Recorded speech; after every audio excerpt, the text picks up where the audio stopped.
Des animaux, on en a plusieurs sortes. Donc on a des poules, il y a à peu près une vingtaine de poules et puis 3-4 coqs. On a des lapins en petite quantité, donc il y a 2 lapines et puis un mâle. Et puis là actuellement, il y a quelques petits lapros. Donc il y en a 4 qui sont déjà grands, qui ont 2 mois, et puis des tout petits de 2 semaines pour l'instant. On a aussi, pour faire voir aux enfants, donc des chèvres. Donc il y a un bouc et puis 5-6 chèvres. Et actuellement, là, on a 3 petits chevreaux. Donc ces petits chevreaux, ils sont nés il y a 2 mois. Et après, on a des animaux plus grands. Donc il y a des ânes et puis des chevaux.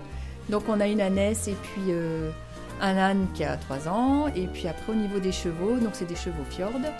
On a un étalon, il y a quelques chevaux qui ont entre 2 et 4 ans, et puis 2 juments. En général, c'est des enfants des écoles maternelles que je reçois. Donc, ils ont déjà vu des animaux dans les livres.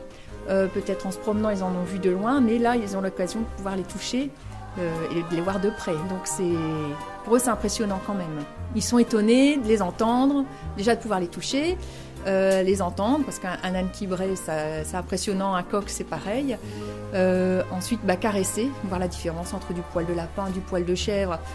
Quand j'arrive à voir une poule et à l'attraper, toucher des plumes de poule, on n'a pas l'habitude de caresser une poule. Donc pour eux, ça c'est impressionnant.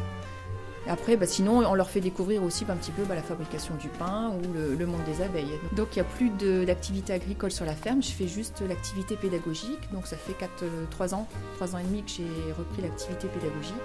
Donc c'est juste pour faire découvrir aux enfants un petit peu le monde rural et puis l'environnement qui les entoure, un peu le retour aux sources.